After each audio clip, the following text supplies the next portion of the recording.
नहमदुहु व नुसल्ली अला रसूलिहिल करीम अम्मा बादु फ़ाउज़ु बिल्लाहि मिनश शैतानिर रजीम रब्बिश्रह ली सदरी व यस्सिर ली अमरी वहलुल उक़दतम मिन लिसानी यफ़क़हू क़ौली रब्बी यस्सिर व ला तुअस्सिर व तम्मिम बिल खैर क़ुल इन्नस सलाती व नुसुकी व महयाया व ममाती लिल्लाहि रब्बिल आलमीन सुब्हाना रब्बिका रब्बिल इज़्ज़ति अम्मा यसिफून व सलामुन अलल मुरसलीन वल्हम्दुलिल्लाहि रब्बिल आलमीन। अल्लाह ताला का लाख लाख शुक्र है कि उसने हम सब को एक बार यहाँ जमा किया और हम सब अल्लाह की बात को सुनने के लिए जमा हुए।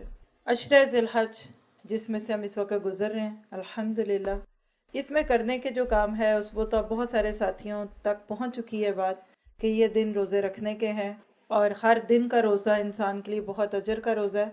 ख़ास तौर पे जो 9 ज़िलहज आपके अपने मुल्क के एतबार से होगी, यानी ईद से एक दिन पहले का दिन, तो उस दिन के रोज़े के बारे में ये चीज़ आती है कि एक दिन के रोज़े से 2 साल के गुनाहों की माफ़ी है। एक माजी का साल जो आपका मेरा गुजर चुका और दूसरा वो है जो कि आने वाला साल है। हम सब दिन रात बहुत सारे गुनाह करते हैं, लेकिन हकीकत ये है कि इन गुनाहों को बुझाने के काम जो है वो इस में मौजूद है।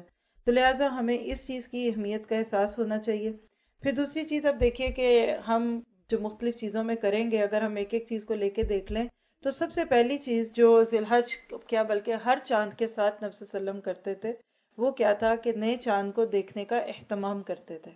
ये भी एक इस्लामिक रिचुअल है और आप सबको याद होगा कि जब हमारा बचपन होता था तो हम पाकिस्तान में घरों की छतों पे खड़े होकर चांद देखते थे। ये एक ऐसी खूबसूरत सुन्नत है।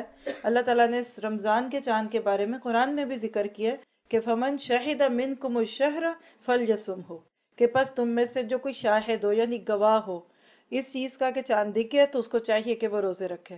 तो इसके लिए पहली सुन्नत जो आज हमारे घरों से चली गई मुसलमानों से वो क्या है कि हमने चांद देखने का इख्तिमाम छोड़ दिया। हम चांद भी देखते हैं तो स्क्रीन पे आके देखते हैं, कंप्यूटर से आके हम तारीखें देखते हैं, कोई काम करना है तो गूगल को सर्च करते हैं, इससे इंफॉर्मेशन तो मिल जाती हैं, लेकिन आप देखेंगे कि चांद को देखने की जो अहमियत है उससे क्या पता चलता है। इत्तेफाक देखिए कि आज मेरा ख्याल है 5 तारीख है ज़िलहज की और हम सब ने इस बात पे यकीन कर लिया कि जब चांद दिखा तो उस दिन पहली तारीख है। पहले दिन चांद नहीं दिखता, अमूमन नहीं दिखता, हकीकत है। मैं उस वक्त इंग्लैंड में थी, आज मैं आपके पास इधर नॉर्वे में हूँ। तो जब चांद निकला तो मेरी ख्वाहिश होती है उसी दिन एक दिन पहले आते जाते आसमान पे मगरिब के करीब देखना कि चांद दिखे ना दिखे। इत्तेफाक की बात है कि इस दफा मेरी नजर नहीं पड़ी उन दिनों में, उस वक्त पे मैं वहां से नहीं बाहर देख सकी होंगी। बिल्कुल आज जब हम इधर आ रहे थे बिल्कुल सफेद बादलों के अंदर एक पतला सा धारीदार चांद था, यानी वो अब इतना मोटा है लेकिन साफ लग रहा था कि ये 4-5 दिन का है। तो मैंने फौरन उसको देखते फिर वो दुआ पढ़ी। मैं बोलूंगी सोच से कि इंशाल्लाह इस चांद पे आप नहीं पढ़ सके तो अगले महीने का भी तो चांद दिखना है ना। तो नबी सल्लल्लाहु अलैहि वसल्लम जब भी नया चांद देखते थे तो एक दुआ मांगते थे, अल्लाहुम्मा अहिल्लहु अलैना बिल अमनी वल ईमान वस्सलामती वल इस्लाम रब्बी व रब्बुकल्लाह। और भी अल्फाज है लेकिन ये बहुत ही आसान अल्फाज है। इनका तर्जमा क्या है कि अल्लाह इस चांद को कर दे, अल्लाहुम्मा अहिल्लहु कर दे इसको। अहिल्ला का लफ्ज हिलाल है ना, उर्दू में भी बोलते हैं हिलाल, तो पहले और आखिरी दिन के जो बारीक से चांद होते हैं उसको हिलाल कहते हैं। कि अल्लाह इस चांद को कर दे, अल्लाहुम्मा अहिल्लहु अलैना बिल अमनी वल ईमान, यानी इस चांद को मेरे लिए अमन और ईमान अमान वाला कर दे।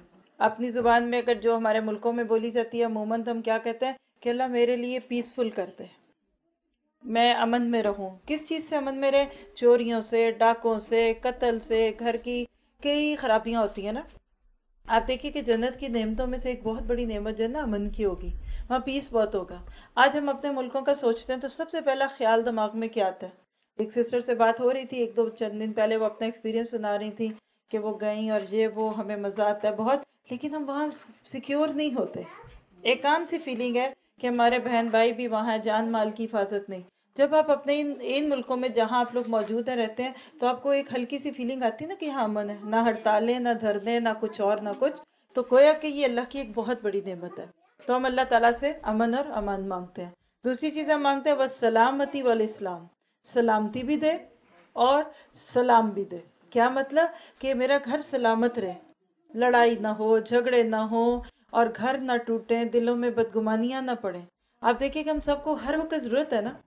ایک بندہ گھر میں بدامنی پھیلانے والا آ جاتا ہے، سارا گھر خراب ہو جاتا ہے. بعض دفعہ مردوں کی زبان تیز ہوتی ہے، بعض دفعہ عورتیں غصے میں بولتی ہیں تو گھر جھگڑے ہوتے ہیں. آپ کو پتہ ہے کہ جہنم کی جو خرابیاں بیان کی گئی نا قرآن اور حدیث میں، اس میں ایک بہت بڑی خرابی کیا کہ وہاں لوگ جھگڑیں گے بہت. بلکہ اس پہ ایک ہمارا لیکچر بھی ہے کہ جھگڑے کیوں ہوتے ہیں. تو اس میں ہم نے ڈفرینٹ ریزنس دیکھی ہیں اور اس کا سلوشن دیکھا ہے. اور عموماً جو جھگڑا معروف ہے وہ شوہر اور بیوی کا ہے. ساس بہو کا معاملہ تو اب اتنا نہیں رہا کیونکہ اب بہویں ساسوں کے ساتھ کم ہی رہتی ہیں. لیکن اس دعا میں اس کی روح کیا ہے اس کو مانگنے کی کہ ہم اللہ تعالیٰ سے امن اور امان مانگتے ہیں. اور ساتھ ہی ہم کہتے ہیں ربی و ربک اللہ، اے چاند میرا بھی رب اللہ ہے اور تیرا بھی رب اللہ. اس کے اندر حکمت ہے کہ لوگ چاند کو پوچھتے تھے پہلے دور میں بھی تھے، آج بھی. جب آپ کہتے ہیں منڈے، انگلش میں منڈے کس کو ہم بولتے ہیں؟ پیر کو بولتے ہیں نا، سوموار. تو یہ منڈے کیا ہے اصل میں؟ یہ منڈے ہے. آپ کہتے ہیں آج سنڈے ہے، تو سنڈے کیا ہے؟ سنڈے. یہ پچھلے ادوار سے متھ چل رہے تھے جو ان کے پرانے دور میں جو لوگ چاند کی پوجا کرتے تھے وہ سنڈے والے دن کرتے تھے. کہتے ہیں یہ سورج کا دن ہے، نعوذ باللہ، یعنی سورج دیوتا کا دن. اسی طرح مون سے منڈے بن گیا. اب ہم تو یہ سوچ رکھ کے نہیں بولتے، ہمیں پتہ ہے کہ ہم کبھی سوچ سے نہیں بولتے کیونکہ اگر یہ سوچ رکھ کے سنڈے منڈے کہیں گے تو شرک ہو جائے گا. لیکن ان کا اوریجن یہ ہے. تو گویا کہ پہلی چیز ہم نے یہ سیکھی کہ اس مہینے میں جو ہم کام کریں گے اس میں سے ہمیں چاند کو دیکھ کر دعا مانگنی ہے. اور آج ہر گھر میں فتنے، ہر گھر میں مسئلے ہیں. اولادیں نافرمان، بیویاں کچھ، شوہر کہیں اور نظریں لگائیں. تو یہ دعائیں جو ہوتی ہیں یہ ہمارے گھروں میں سکون پیدا کرتی ہیں.